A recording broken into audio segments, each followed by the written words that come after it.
मैं उत्तर प्रदेश के एक ऐसे गुरु से आपकी मुलाकात में करवाऊंगा जिनका नाम जो आप लोग जानते होंगे। इनका नाम है अवनीश कुमार यादव, जो इस समय कन्हईपुर प्राथमिक विद्यालय पर जो है पोस्टेड है। और यह जो है जहाँ पर भी रहे हैं तो इनकी एक छवि रही हुई है कि जब यह देवरिया से चले थे, जब ये देवरिया से जिस समय जो है देवरिया से इनका ट्रांसफ़र हुआ था, आप चले थे तो पूरा क्षेत्र रोया था।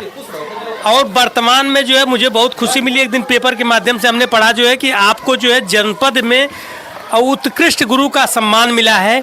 इनके दिए हुए संस्कार हैं कि इनके जो भी बच्चे हैं जो है सब बहुत ही संस्कारित हैं। हम बच्चे के लिए उसके अभिभावक, उसके माता, उसके पिता, उसके भाई, उसके दोस्त, उसके बहन, हम इस तरह से उनके साथ रहते हैं कि वो बच्चा झिझक ना पैदा उसके अंदर रहे, थोड़ी भी झिझक ना रहे। अगर हम गुरु बन जाएंगे तो हो सकता है झिझक आ जाए। अगर हम उसका भाई बने रहेंगे, उसका मित्र बने रहेंगे, तो वो अपनी सारी चीज़ों को हमसे बताएगा और उसकी कमियों को हम दूर करेंगे। इसलिए मैं कभी अपने को गुरु नहीं माना और ना ही मैं गुरु हूँ। मैं शिक्षा का एक जो माध्यम होता है गुरु के द्वारा दिया जाता है, उसका एक मैं भी माध्यम हूँ और अपनी कर्तव्यों का निर्वहन ईमानदारी से, निष्ठा से करता हूँ। बस यही है। अच्छी चीज़ है, आप इतने ऊंची सोच के हैं कि आप अन्य टीचरों के लिए आइकान तो हैं। सारे लोग बड़ी ईमानदारी से, मेहनत से सारे लोग काम कर रहे हैं। बस अंतर इतने है कि किसी का छप रहा है, किसी का नहीं छप रहा है। सारे लोग मेहनती हैं, ये मैं मानता हूँ। और सब लोग अपने कामों को ईमानदारी से करते हैं। कई थोड़ी बहुत कमियाँ रह गई होंगी, जिसको कि मैंने बताया 3 शब्द है, बहाना नहीं होना चाहिए। अगर बहाना नहीं हुआ तो हम अपने विद्यालय को बेहतर बना लेंगे। सिर्फ बहाना हटा ले, बहाना से ही हम लोग थोड़ा सा अंतर जो दिखता है वो अंतर दिखता है। अच्छा, जैसे लोग बहाना बनाते हैं कि तमाम काम नहीं, बहाना नहीं है ओरिजिनल, लेकिन उसको हम बहाना नहीं लेंगे, उसको शौक से लेंगे कि भाई काम है वो भी करेंगे। लेकिन मेरा मूल दायित्व, मेरी पहचान मेरे बच्चे हैं, मैं उनको पढ़ा करके वो काम करूँगा, वो भी काम करूँगा, पढ़ाऊँगा भी। बस इतना सब करना है।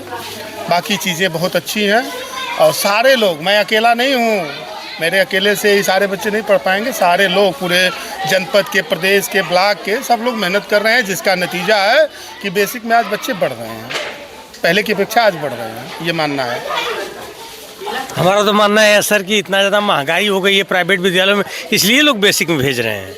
नहीं, अब जैसे लोग विचार कर रहे हैं, तुलना कर रहे हैं। सर, क्या आपकी तरह कोई टीचर चैलेंज दे सकता है हमें कि आप जो है क्लास में घुसिए और किसी भी बच्चे को खड़ा कराइए और कहीं से भी आप उनको जो है 1 से लेके 40 के बीच में आप पहाड़ा पूछिए, 2 के बच्चों में, या 3 के बच्चों में जाइए तो 1 से लेके 20 तक का पहाड़ा पूछिए, या जो भी चीज़, इस चीज़ का कोई नहीं सर। तो मैं कह तो रहा हूँ ना कि सारे लोग मेहनत कर रहे हैं, लेकिन सबके अलग अलग कार्य भी हैं। और उसके साथ साथ जैसे एक मेरी सोच अलग है, आपकी सोच अलग है, सब उंगलियां बराबर नहीं हैं। वो भी मेहनत करते हैं, लेकिन उनका तरीका अलग होगा, मेरा तरीका अलग है। ये थोड़ा सा मायने रखता है। मैंने सारी चीज़ें पहले अपने ऊपर इम्प्लीमेंट करता हूँ कि वो मुझे अच्छी लगती है कि नहीं। आपको मैंने लड्डू और समोसा खिलाया तो मैं बच्चे को भी लड्डू समोसा खिलाया, इसलिए कि वो भी मेरे लिए आपके जैसा ही महत्वपूर्ण है। आपको मैं बर्फ़ी काजू की नहीं खिला सकता, आपको पसंद लगे या न लगे। क्यों? क्योंकि आपके लिए आप भी वही हैं जो मेरे बच्चे हैं मेरे लिए, मैं यही मानता हूँ। तो बच्चे मेरे लिए सब कुछ है, बच्चों के लिए मैं कुछ भी कर सकता हूँ। आज देखिए धीरे धीरे टाइम हो गया 4, लेकिन मेरे अंदर कोई सिकन या मेरे स्टाफ के अंदर कोई सिकन नहीं है कि हम लोग चले जाएं जल्दी से बच्चों को भगा के। ये समर्पण है, इसी का देन है सारे लोगों की कि विद्यालय। तो सर अच्छा उसको बताए नहीं, आप बीच में रुक गए, हम दूसरी बात करने लगे। क्या बताए थे? एक समर्पण आपने बताया, दूसरा आपने बहाना बताया कि बहाना न बनाया, तीसरा का आप नहीं बताया। नहीं, बहाना किसी काम का नहीं होना चाहिए, अनुशासन जरूर होना चाहिए, समय का पालन। आप कभी भी औचक आएँ, 9 बजे तक मेरी हाजिरी हो जाती है। ध्यान दीजिए, ध्यान दीजिए, इसको जो है 10 बजे के बाद जाते हैं वो लोग जो है समय से आए। 9 बजे मेरी हाजिरी। अरे बन जाइए अवनीश सर जैसा कि कम से कम जो है। गलत बात हो जाएगी। किसी नहीं सर, नहीं बनना है, आप खुद अपने में काबिल हैं, सारे लोग काबिल हैं। आप स्वयं अपना बनिए और ऐसा करिए कि इन बच्चों को, ये बच्चे अगर इनके अंदर, आपको बता दें, सबकी इच्छा करती है प्राइमरी में पढ़ाएं हमारे यहाँ, अपनी बता रहा हूँ, लेकिन किसी का स्टेटस नहीं मेंटेन करता है। जैसे आप ही से कहेंगे, आप कहेंगे कि बहुत अच्छी पढ़ाई होती है, लेकिन आप जिस दिन हमारे यहाँ भेजेंगे तो आप संतुष्ट होकर भेज रहे हैं कि बहुत अच्छी पढ़ाई हो रही है, लेकिन आपके मामा उस बच्चे के इतना खटिया कटा के लेके प्राइमरी में भेज हुआ, आपके इतना डिमोटाइज कर दिए हैं लोग कि आपके मजबूरी में यहाँ से नाम कटा के फिर से प्राइमरी में से हटा के कॉन्वेंट में ले जाए कोई। ये बात क्या आप महसूस करो हो? तो समाज के उन गार्जियनों के लिए कहिए सर, मान लीजिए ठीक टीचरों के लिए तो उन गार्जियनों से कहिए ना आपकी, आप ऐसा मत करिए। प्राथमिक विद्यालय में जो भी टीचर हैं सब जो है पढ़े लिखे हैं, सब ट्रेंड है, सभी जगह से जो अपने क्वालिफाइड होने के बाद यहाँ पोस्टिंग होती है। सर, और जो कॉन्वेंट में पढ़ाते हैं वह जो है इंटर पास ग्रेजुएट हो पाते हैं, वो भी जो है घसीट के पास होते हैं। वो सारी चीज़ें आपकी सत्य हैं, सारे लोग इसको महसूस भी कर रहे हैं। लेकिन बीच के दौर में जो प्राथमिक का थोड़ा सा बुरा दौर गया, स्थितियाँ इतनी बिगड़ चुकी कि अब उसको पटरी पर लाने में और सबको समझाने में, फिर समझा के विद्यालय लाने में थोड़ा समय लगेगा, क्योंकि अब लोग चकाचौंध वाले दुनिया में चले गए हैं। किसी का बच्चा ज़मीन पर नहीं बैठना चाह रहा है। धीरे धीरे हमारे यहाँ टेबल, जैसे अभी जिला पंचायत अध्यक्ष जी ने कहा, सदस्य जी ने कहा कि पूरे जनपद में हम लोग प्रयास कर रहे हैं कि हर विद्यालय को टेबल बेंच जरूर मिल जाए, ताकि बच्चे ज़मीन से बेंच पे आ जाएं। सारी पढ़ाई का जड़ कॉन्फिडेंट होता है। हम टाई आई कार्ड बेल्ट बच्चे को बस इसीलिए देते हैं कि उसको ये ना लगे कि हम कॉन्वेंट से कमज़ोर हैं। हम टेबल बेंच पे इसीलिए बैठाते हैं कि उनको ये ना लगे कि हमारी व्यवस्थाएं नहीं है। हमारे यहाँ भी प्रोजेक्टर, हमारे यहाँ भी स्मार्ट टीवी है। सुने ऐसा कि प्राथमिक विद्यालय में जो है ऐप चलते हैं, 8, 10, 15 ऐप चलते हैं, जिसमें परमानेंट उसमें अपडेट करना होता है। ये सब क्या मामला है सर? नहीं, जैसे ये ऐप अपडेट करने का क्या मामला है? जो सरकार अभी ये भी चलाई है कि ऐप चला दीजिए। मान लीजिए इस समय कितने ऐप चलते हैं सर प्राथमिक विद्यालय के? 11 से ज़्यादा हैं। बताइए, 11 ऐप चलते हैं। मैं जो है एकदम कैमरा के सामने कह रहा हूँ कि कहीं न कहीं से सरकार की ये गलत नीति है। नहीं सर, नहीं सर, मैं मेरी बात सुन लीजिए, फिर जवाब दीजिएगा सर। उस ऐप की कमाई कहाँ जाती है? नहीं सर, ये वो जो ऐप है उसमें कहीं ना कहीं से सब कमाते हैं। मान लीजिए हमारे दिमाग में बात आती है, मैं आपके दिमाग में मैं उसका वो कर रहा हूँ। चलिए सर सर, बताइए। पहले क्या होता था, ऑफलाइन सारी चीज़ें होती, उसमें बहुत समय लगता था। चीज़ों को मॉडर्न तरीके से और अपडेट किया गया है। आप प्राथमिक विद्यालय कन्हईपुर के 2004 का रिकॉर्ड मांगेंगे, हो सकता है कहीं खो जाए। तमाम परेशानियाँ बाद में आती हैं। उन ऐपों पे आज विद्यालय के सारे डाटा संग्रहित किए गए हैं। आप जब मन करे खोलिए, चाहे 50 साल बाद, चाहे 100 साल बाद। तो ये जो मोदी जी का डिजिटल इंडिया का है, उसी का हम लोगों के हमें तो लगता है सर कि 10 ऐप चला के डिजिटल इंडिया में पैसा कमा रहे हो। वो गलत। आप हर चीज़ के दो पहलू होते हैं। सकारात्मक ये है कि समय बच रहा है विद्यालयों का, और एक समुचित रिकॉर्ड जो है सुव्यवस्थित। चलिए ठीक है सर, हमारे दिमाग में था कि नहीं ये ऐप चलवा कर। इसका बस नकारात्मक पहलू ये है कि हमारा जो खुद का मोबाइल है वह विभाग की संपत्ति बनता चला जा रहा है, जो जबकि आपको कोई नेट नहीं मिला है। बताइए सर, ये बताइए कि 11 ऐप चलवा रहे हैं। देखिए बताइए सर। देखिए भैया, जो आप लोग घबराइएगा मत, जो है आउट ऑफ टाइम, मैं 4 बज रहा है, घड़ी दिखा दे रहा हूँ, 4 बज रहा है। कोई हमारे ऊपर कोई कंप्लेन नहीं कर सकता, इसलिए इन लोगों के साथ में खड़ा हूँ। इसलिए कि काफ़ी लोग यहाँ बुद्धिजीवी लोग खड़े हैं। बताइए कि आप प्राथमिक विद्यालयों में नेट सुविधा उपलब्ध नहीं है, उसके बाद भी 11 ऐप चल रहा है। तो ये बताइए सर, हमारे दिमाग में अगर बात आई है कि नहीं सरकार कमा रही है इससे, तो कहाँ से गलत बात आई है? बताइए सर आप। सर मैं बता रहा हूँ ना, 11 ऐप चल रहे हैं तो विभागीय सहयोग के लिए चल रहे हैं। अरे सरकार तो आपको नेटवर्क कहाँ से मिलता है? सुनिए सर, उसकी व्यवस्था भी धीरे धीरे उसके लिए सरकार वाईफाई की व्यवस्थाएं चल रही हैं, हर जगह काम उस पर चल रहे हैं। आप पहले ही देखें, डीबीटी पहले जो बच्चे को पैसा दिया जाता था, उसको ड्रेस बनवा के दिया जाता था। सरकार के मन में आया कि अभिभावकों से सीधे हम जुड़ जाएं, अध्यापक के जिम्मे से ये काम भी हटा दें। दोनों काम हुआ, अध्यापक का उतना समय बचा और बच्चे को आराम से पैसे मिल रहे हैं, उससे वो सारी चीज़ें खरीद रहा है एक ऐप से। दूसरा ये है कि पूरे प्रदेश में बच्चों का नामांकन प्राइवेट में भी होता है, वहीं बच्चे सरकारी में भी नामांकित रहते हैं। उस पे लगाम लगी है। वो एक प्रेरणा ऐप है, उसका वो योगदान है। धीरे धीरे अब हम लोगों का यूडाइस भरा जा रहा है, जिसमें कि सारे बच्चे एक ही जगह या नामांकित होंगे, या तो प्राइमरी में, या तो पहले ऐसा खेल चलता था कि प्राइमरी में लोग पढ़ाते थे योजनाओं के लिए और कॉन्वेंट में पढ़ाते थे अच्छे शिक्षा के लिए, ऐसा उनका उद्देश्य था। लेकिन अब वो ऐसी चीज़ों पर रोक रख ली है। तमाम ऐसे ऐप बनाए गए हैं सर, जिससे कि हमारे ज्ञानों की वृद्धि कराई जा रही है, तमाम प्रशिक्षण कराए जा रहे हैं। तो कोई ऐसा ऐप नहीं है जो कि हम लोगों के लिए नकारात्मक है। सब मतलब लोग चलिए सर, ठीक है, बहुत आपने समय दिया सर। मतलब नेशनल हाईवे बनाने के लिए, नेशनल हाईवे पर फालतू जो है ठेका देने के लिए उनके पास करोड़ों अरबों रुपया है। 28% GST लेने के लिए उनके पास जो है खरबों रुपया है। अब प्राथमिक विद्यालय को, जो कि हमारे देश के भविष्य पढ़ते हैं, यहाँ पर हमारे देश के मलिन बस्तियों से आते हैं, जिनके वोट से वो जो है वहाँ राजा बने बैठे, वहाँ पर जो है एक जो है टावर नहीं लगवा सकते हैं कि जिससे उनको जो वो ऐप चलाने के लिए वो प्राथमिक विद्यालय के टीचरों से मिलेगा। बताइए सर, हो गया है, कदम बढ़ा रही है BSNL का हर जगह पे मतलब ऐसे चीज का प्रोजेक्ट लगाया जाएगा फिर कभी जीवन में वो मिलवे नहीं करेगा। मैं आपके चैनल से के माध्यम से आग्रह करूंगा सरकार से कि आप 11 नहीं 111 ऐप हमसे चलवा लीजिए, लेकिन हमारे पढ़वाइए मत, लेकिन नहीं जब नहीं सर, पढ़वाइए मत। आप टैबलेट दीजिए, नेटवर्क की सुविधा दीजिए, आप हमारे मोबाइल को हमारा बने रहने दीजिए। मैं बस ये आग्रह करूंगा कि कम से कम हमारा ये जो मोबाइल है, हमारा प्राथमिक विद्यालय के टीचर साहब लोग इतना पीड़ित हैं कि कंप्यूटर भी सीखना, कंप्यूटर टीचर, अरे कंप्यूटर टीचर रखिए। जो है हर प्राथमिक विद्यालयों में सामान्य व्यवस्था दी जाती है, सामान्य सब कुछ दिया जाता है।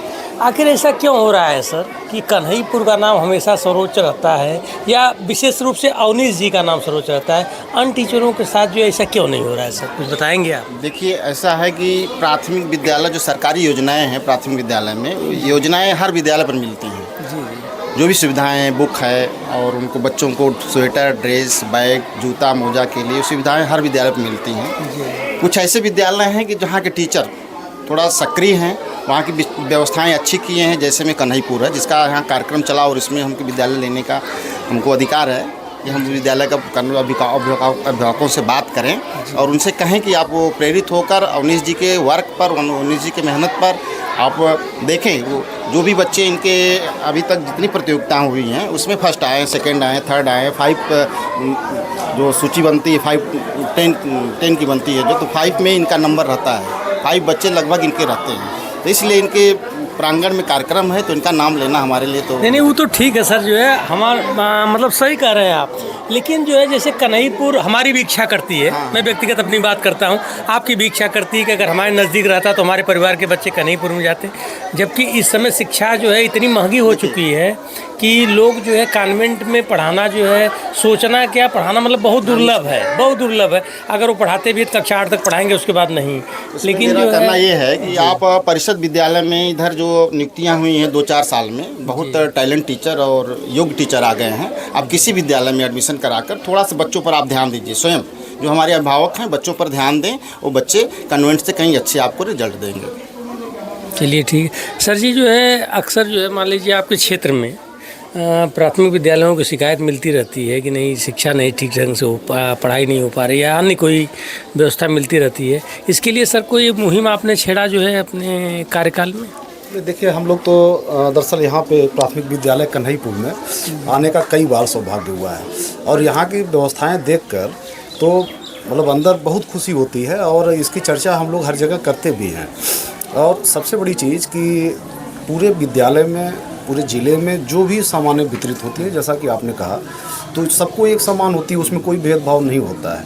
लेकिन यहाँ के बच्चे क्यों टॉप करते हैं, तो ये स्वाभाविक है कि यहाँ के स्टाफ, यहाँ के प्रधानाध्यापक, प्रधानाचार्य निश्चित तौर पर मेहनत करते हैं, तो इसका परिणाम निकलता है कि बच्चे जाके ज़िले में टॉप करते हैं।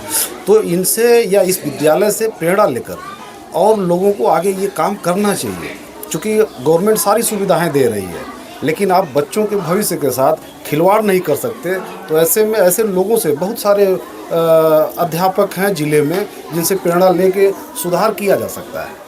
सुधार किया जा सकता है। बिल्कुल बिल्कुल। देखिए, आप मार साहब हैं, आपका भी नाम जो है हमें सहाय करता है, आप भी जो है प्राथमिक विद्यालय के टीचर हैं। सर जी, आप अपने सहकर्मियों के विषय में, आपने टीचरों के एक ग्रुप होगा आप लोगों का, सर उन लोगों को ऐसा नहीं आप लोग प्रेरित करते हैं कि सर जो है इस तरह से काम किया जाए कि कम से कम इसको समाज सेवा मान के किया जाए? घर के अगल बगल के 2-4-5 विद्यालय हैं जिसमें टीचर्स जो है लेट भी आते हैं, लतीफ़ भी आते हैं, अगर उनको कहीं से कुछ कहने का प्रयास करते हैं तो आप लोग अपने तरफ से हमारे चैनल के माध्यम से कर दीजिए सर कि कम से कम वो इस चीज़ को सुधारें। जी, मैं कहूँगा कि हमारे अध्यापक पूरी लगन, मेहनत और तन्मयता से काम कर रहे हैं। होंगे 2-4 लोग, मैं उसको स्वीकार करता हूँ कि 2-4 लोग होंगे जो मतलब कहीं ढीला हवाली कर रहे हैं, लेकिन फिर भी मैं उनसे भी आग्रह करूंगा कि अध्यापन आपका कर्म है और आपको यह कर्म बड़े सौभाग्य से मिला है। और अध्यापक भविष्य का निर्माता होता है और भविष्य की जो बागडोर है वो आपके हाथों में है। तो कहीं ना कहीं आप अगर विद्यालय में रह कर के काम करेंगे तो हमारे यहाँ वही पिछड़े बच्चे ही आते हैं, गरीबों के बच्चे आते हैं, तो उनका काम हो जाएगा, उनका कल्याण होगा।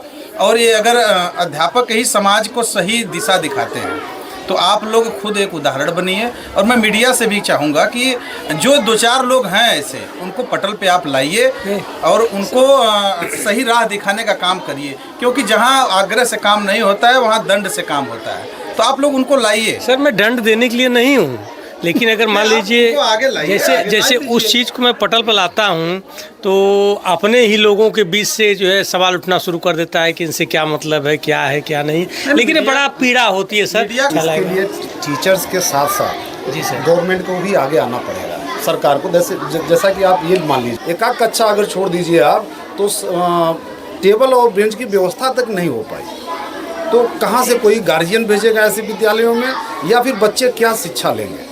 तो पहले तो जो बेसिक चीज़ें हैं आप उनको भी पूरा करिए, साथ साथ अच्छा क्लास हो, स्मार्ट क्लास हो, जहाँ पे प्रोजेक्टर लगे हों, सारी व्यवस्था हो। आप कैसे मुकाबला करेंगे कॉन्वेंट स्कूल का? तो सारी व्यवस्था आपको बदलनी पड़ेगी, तभी जाकर टीचर भी अपना काम करेंगे।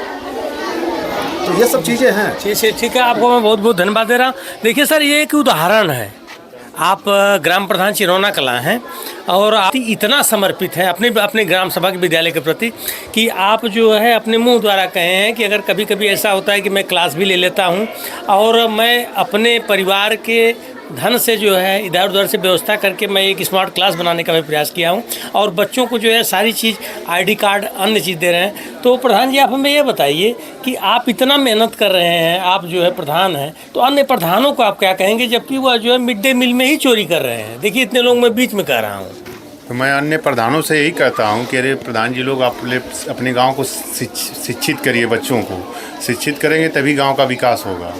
नहीं सर, आप खुली बैठक कराते हैं कि नहीं? हाँ, खुली बैठक कराते हैं, निश्चित रूप से कराते हैं। तब तो आप प्रदेश के पहले प्रधान हो जो खुली बैठक कराते हैं। खुली बैठक से ही सर जो है सारे ग्राम प्रधान भगते हैं। जैसे लोगों का प्रस्ताव आता है कि हमारे गांव में नाली बनाना है, ये बनाना है, सब प्रस्ताव लोग देते हैं। अरे सर, सबसे बड़ी चीज है कि अपनी निजी गाड़ी से बच्चों को ले जाकर हम एग्जाम जो अभी लक्ष्मीपुर में हुआ था जिसमें गए थे अवनीश जी, इनके बच्चे भी प्रतिभाग किए थे। अपनी 2 गाड़ियों से, स्कॉर्पियो से 2 गाड़ी से बच्चों को लेकर गए थे। तो ऐसे सर सबसे बड़ी बात यह है कि जो देश के भविष्य है, समाज से जुड़े हुए हैं, समाज के लोगों से तो व्यवस्थाएं भी दे रहे हैं, सहयोग भी कर रहे हैं, बच्चों को भी उस विद्यालय से जोड़ने का काम भी कर रहे हैं। जैसे सुविधाएं की बात आ रही, सुविधाएं हमारे यहाँ भी लगभग अब कायाकल्प की जो व्यवस्थाएं चल रही हैं ग्राम प्रधान के माध्यम से। जैसे आपने ग्राम प्रधान जी ने बताया, आपने बहुत अच्छा काम किया। मैंने तो हमारे यहाँ जो 19 बिंदु है, जो मूलभूत सुविधाएँ हैं, टॉयलेट और शौचालय की व्यवस्था, पानी की व्यवस्था, स्मार्ट क्लास की व्यवस्था भी कहीं कुछ विद्यालय हमारे हैं 2-4 तो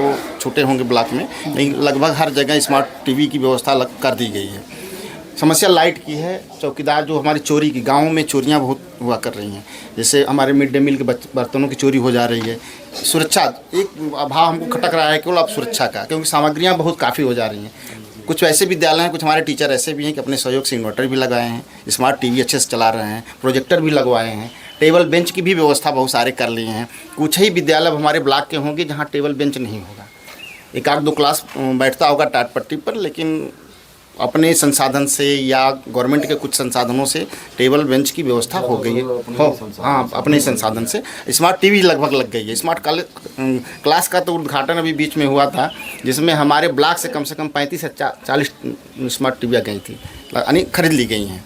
तो बहुत सारे सुधार हो रहे हैं। टीचर इस समय थोड़ा अच्छे मिल गए हैं, क्वालिफाइड टीचर हैं, मेहनत भी कर रहे हैं। लेकिन अभिभावकों का जो लगाव है प्राथमिक शिक्षा से या प्राथमिक विद्यालय जो परिषदीय सरकारी के नाम से जाने जाते हैं, वो एक भावना जो बनी है वो नहीं निकल रही है। ये भावना निकाल दें, केवल बच्चों को टाइम से स्कूल भेजें। जो हमारा टाइम है 8 से, कल से विद्यालय जो हमारा प्रारंभ होगा, कल की टाइम हमारी 8 से 2 हो गई है, मॉर्निंग विद्यालय हो गया है। जो हमारी टाइम है 8 से 2 की, उस विद्यालय टाइम में अभिभावक केवल बच्चों को भेजें टाइम से, और जो भी हमारे टीचर्स पढ़ा रहे हैं स्कूल में उसका अवलोकन करें घर पे कि आज ने टीचर ने क्या पढ़ाया और क्या गृह कार्य दिए हैं। तो देखिए बहुत सारे सुधार हो जाएंगे। 2 टीचर नहीं पढ़ाना चाहेंगे, अगर नहीं देखें कापी को, अगर नहीं पढ़ाए हैं, नहीं गृह कार्य दिए हैं, दूसरे दिन विद्यालय पहुंच जाएं। एसएमसी हमारी प्रबल हुई है। उसमें 15 सदस्य हैं, 15 में 11 अभिभावक ही हैं, 4 वो हैं सेलेक्टेड हैं, जो एक लेखपाल है, एक हमारे प्रधानाध्यापक है, एक वार्ड मेंबर मनोनीत है, तो ऐसे करके 4 एक एनम है। तो ये सब सदस्य हैं जो हमारे विद्यालय परिवार से जुड़े हैं, इनका सहयोग लें तो शिक्षण तो हमको नहीं लग रहा है कि कहीं भी किसी बच्चे को हम कन्वेंट से कम दे सकते हैं। सुविधाएं भी नहीं है कि हमारे अध्यापक उतने अब जानकार नहीं है। सर ने बताया कि जो 3-4 सालों में जो भर्तियां हुई हैं उसमें तमाम टैलेंटेड टीचर आए हैं, तो टीचर काम करना चाहते हैं, लेकिन समस्या ये है कि वही अभिभावक हैं जब प्राइवेट में अपने बच्चों को पढ़ाते हैं तो उनके साथ सोते हैं, उनके साथ उठते हैं और लग करके उनको स्कूल पहुंचाते हैं। जब बात हमारे स्कूलों की आती है तो फिर उनका ढुलमुल रवैया होता है, जाएंगे नहीं जाएंगे, पढ़ा नहीं पढ़ा, होमवर्क मिला किया, उनसे कोई मतलब नहीं है। परीक्षाओं तक में हमें तमाम पापड़ बेलने पड़ते हैं बच्चों को जुटाने के लिए। तो फिर अभिभावकों से भी हमें सहारा चाहिए और सरकार से भी मेरा आग्रह है कि हर स्कूल पर वो चौकीदारों की व्यवस्था करे, ताकि ये जो हमारे अध्यापक अपने दम से, सरकार के प्रयास से और ऐसे ग्राम प्रधान लोगों के प्रयास से जो काम हो रहे हैं स्कूलों में वह सुरक्षित रहे। मुश्किल हो जाता है कि जब खबर छपती है कि स्मार्ट टीवी गायब हो गई, तो बताइए कौन अध्यापक 15-20 हज़ार रुपया लगा करके स्मार्ट टीवी लगाए। अच्छा सर, एक चीज़ बताइए कि सर्व शिक्षा अभियान के तहत जो है कक्षा 6 साल से लेकर 14 साल तक के बच्चों को मुफ्त शिक्षा है, तो इसमें जो आप लोग जो है फेरी लगाते हैं सर, तो फेरी लगाने का प्रोग्राम हमेशा चलता रहता है कि बीच बीच मतलब केवल इसका टाइम फिक्स है? फेरी मतलब जैसे आप लोग नामांकन के समय अभियान चलता है, जो अभियान चलता है वो तो बस स्कूल मतलब जब शुरू होने वाला सत्र होता है जी तब होता है। तो सर जो हम देखते हैं मलिन बस्तियों में अगर इस तरह की, जैसे जहाँ पर ग्राम सभाओं में मलिन बस्तियाँ हैं, जैसे सोना में एक दिन हम गए थे जो है मुसहर बस्ती है, तो ऐसी मलिन बस्तियों में अगर मैं जाता हूँ, उनसे पूछता हूँ कि आपके यहाँ कोई फेरी इस ढंग की आई थी या जो है नहीं आई थी, उनको प्रलोभन भी देते हैं कि आप लोग विद्यालय जाइए, लेकिन वो कहते हैं कि नहीं, कोई भी व्यक्ति ऐसा हम लोगों क्या नहीं आया कि आप लोग हमारे बच्चों को पढ़ाइए। तो मलिन बस्तियों तक फेरियाँ नहीं जा पाती हैं क्या सर, केवल रोड तक ही सीमित रहती? मैं जब कैथोलिया में था, कैथोलिया सोना में, तो हम लोग वहाँ लगातार जाते थे, तो वो खुद नहीं मिल पाते थे। उनके बच्चे केवल ये जान लीजिए कि जुलाई से लेकर के अक्टूबर भट्ठा खुलने तक स्कूलों में आते थे, और उसके बाद जैसे ही अक्टूबर में भट्ठा शुरू होता था वे कहीं बनारस, कहीं अब जियापुर, कहीं मतलब तमाम जो भट्ठे हैं उनके यहाँ चले जाते थे। तो अब बताइए कि जब 6 महीना, 7 महीना, 8 महीना बच्चा स्कूल से दूर रहेगा तो उनको आप क्या सिखाएंगे, क्या पढ़ाएंगे? मलिन बस्ती की आप चर्चा कर रहे हैं। मलिन जो बस्तियां हमारी हैं, जो ऐसे तबके की, जो मुसहर हैं या धरकार हैं या आज यहाँ रहे कल वहाँ चले गए, ऐसी स्थितियां हमारी कन्या उत्पन्न होती हैं। आप ये हमारा जो चला है गेहूं की कटाई और मड़ाई का कार्य चलेगा, इसमें आप देखेंगे जितने हमारे गरीब तबके के लोग हैं जो अपनी रोजी रोटी से जुड़े हुए हैं, उनके बच्चे घर पर ही रह जाएंगे। हम फ़ोन करेंगे, टीचर हमारे घर पर जाएंगे, उनसे कहेंगे कि बच्चों को भेजिए, लेकिन कहेंगे नहीं। अब हमारा 2 महीने का जो कार्यक्रम है, इसमें हमारे पूरे वर्ष की मैं कमाई करूंगा, जो गेहूं या जो भूसा जो भी हम मजदूरी करके पाऊंगा, उसी से हमारा खर्च चलेगा। ये सब चीज़ें आ जाती हैं सामने। इसका मतलब सर आपने सही कहा है कि प्राथमिक विद्यालयों में या इनका भविष्य सुधारना होगा तो पहले सरकार को ध्यान देना होगा। क्यों सर? इस तरह से अगर कोई कानून बनाए सरकार कि जो ग्रामीण कर्मचारी लगे हुए हैं, जैसे ग्रामीण कर्मचारी में एनम हो गई और उसमें जो है तमाम कर्मचारी हैं, लेखपाल हो गए, ग्राम विकास अधिकारी हो गए, और ये जो है सचिव मित्र हो गए, और ये सब मतलब इन सबों को भी इसमें इन्वॉल्व करना होगा कि आपके अगर ग्राम सभा में इस तरह के बच्चे अगर बैठे मिलेंगे या विद्यालय नहीं जाते हैं तो निश्चित रूप से इसका पनिशमेंट आपको भोगना पड़ेगा। देखिए, हम सबसे बड़ी चीज़ कि हम ये अपेक्षा ही क्यों करें कि हमारे यहाँ सिर्फ मलिन बस्तियों के बच्चे आएँ या निम्न वर्ग के आएँ, जबकि ये स्वाभाविक नहीं सर, मान लीजिए अन्य बच्चे कहीं ना कहीं जाके पढ़ रहे हैं, नहीं तो लेकिन सबसे बड़ी दिक्कत है सर मलिन बस्ती के बच्चे एकदम बिल्कुल नहीं पढ़ रहे हैं। आपको वो टारगेट तय करना पड़ेगा कि मेरे यहाँ इस गांव का सबसे समृद्ध व्यक्ति का बच्चा है, इसके लिए परफॉर्मेंस देना होगा। वो तो प्राथमिक विद्यालय की बात करें ना, शिक्षा की बात मैं कर रहा हूँ, उनको शिक्षा मिल ही नहीं रही है सर। नहीं मिले। जैसे सर ने एक चीज़ कहा है कि सबसे बड़ा हम लोगों को चिंता सता रही है कि अब हमारे विद्यालयों में जो चोरियाँ हो रही हैं, तो चोरियाँ इसीलिए हो रही हैं सर ना, कि जैसे कहीं न कहीं से अगर शिक्षा से बहुत दूर हैं तो चोरी वही कर रहे हैं। पहले तो सुरक्षा की दृष्टि से पूरे ज़िले के जितने विद्यालय हैं सबको बाउंड्री वॉल बना दिया जाए। बाउंड्री वॉल होनी चाहिए वो बच्चों के सिक्योरिटी के लिए भी रहेगा कि बच्चे अगर प्रांगण में हैं तो कोई जानवर आ गया या कुछ आ गया, तो इस प्रकार से भी थोड़ा सा रहता है। तो वो बाउंड्री पहले सुनिश्चित हो, फिर उसके बाद हर एक विद्यालय पे एक चौकीदार। तो जब आप व्यवस्था देंगे, मेरा ये मानना है कि जब आप व्यवस्था देंगे तो बच्चे भी आएंगे। आप जैसे हैं उसको दूर करने का। ये सर ठीक है, बहुत बहुत धन्यवाद। रैली की जो बात कर रहे थे, अभी हमारे यहाँ से हर मजरे में बहुत सारे मजरे हैं। एक ग्राम सभा में 4-5 राजस्व गाँव होते हैं। मजरेवार टीचरों की ड्यूटी लगी है। हर मजरे में बच्चे जाएंगे टीचर हमारे, और परिवार सर्वेक्षण, पूरे परिवार में कितने बच्चे हैं, किस यानी 0 से लेकर 14 वर्ष की गणना करेंगे। वो कौन बच्चा किस स्कूल में जाता है उसकी भी गणना करेंगे। उसकी रिपोर्ट विद्यालय पर जमा करते हैं, विद्यालय रिपोर्ट ब्लॉक स्तर पर जाती है। एक तरह से हर मजरे की गणना हो जाती है कि इस मजरे में कितने 0 से 14 वर्ग के बच्चे हैं और कितने पढ़ रहे हैं, कितने स्कूल से बाहर हैं। जो बाहर हैं उनको प्रयास किया जाता है कि नज़दीक के प्राथमिक विद्यालय में उनका एडमिशन कराया जाए। चलिए ठीक है सर, धन्यवाद। एक बड़ी खुशी मिली कि आज यहाँ पर जो है प्राथमिक विद्यालय कन्हईपुर में देखिए जो है आप जिला पंचायत भी मिल गए, आप लोग टीचर भी मिल गया, ग्राम प्रधान भी मिल गए। एक नौजवान जो है हमारे साथ खड़े हैं जो कि प्रमोद जी, जो कि बहुत ही सक्रिय हैं और जो है समाज सेवा में ही आना चाहते हैं। तो प्रमोद जी, हम आपसे यही निवेदन करेंगे कि आप जो है सारी सेवा छोड़ के सिर्फ विद्यालय काहे नहीं सुधार देते हैं आप? जी, विद्यालय सुधारने के लिए मैं उद्यत रहता हूं, और आपको ज्ञात हो कि जितने भी बच्चे तैयारी करते हैं, रनिंग के लिए दौड़ते हैं, अपना भविष्य सुधारने के लिए, एसएससी हो या पुलिस हो, कोई भी भर्ती के लिए, तो मैं उन बच्चों को अपनी तरफ से फ्री में कोचिंग देता हूं। और लगभग 7-8 सालों से जगह जगह पर जिनको जहां पर आवश्यकता हो, चाहे अपने घर बुलाकर, चाहे उनके घर पे जाके, और मैं उन्हें शिक्षा के लिए हमेशा प्रेरित करता रहता हूं। ठीक है, बहुत बहुत धन्यवाद। देखिए, बहुत बहुत धन्यवाद। मैं दिल से आप लोगों का हार्दिक धन्यवाद दे रहा हूं, अपने चैनल के माध्यम से आप लोगों को धन्यवाद दे रहा हूं। और जो भी जो है इस चीज़ को देखेगा, इस पर गहन विचार कीजिएगा, अपने क्षेत्र के विद्यालय को सुधारने का प्रयास कीजिएगा, क्योंकि एक समाज सेवी भी हैं, एक नेता भी हैं, अच्छे नेता हैं, ज़िले के अच्छे नेता हैं नौजवानों के, एक टीचर भी हैं। और मैं इस प्रांगण में खड़ा हूँ कि जिसमें जो है प्रदेश के सबसे जो गुरु का अवार्ड मिलता है। मुझे इन बच्चों का जो है टैलेंट देख के मुझे ऐसा लगा कि प्राथमिक विद्यालय के टीचरों को 100% फ्री रखना चाहिए, और उनके सिर्फ जो है समय से आने के लिए मॉनिटरिंग करना चाहिए, समय से विद्यालय जाने के लिए मॉनिटरिंग करना चाहिए, और यहाँ के कैंपस के अंदर की सारी व्यवस्था की मॉनिटरिंग करना चाहिए। अन्य चीज़ों से समाज से इन्हें दूर कर देना चाहिए। केवल जो है विद्यालय में ही रहना चाहिए, विद्यालय के बाद तब यह जो है बच्चे देश के भविष्य बन पाएंगे।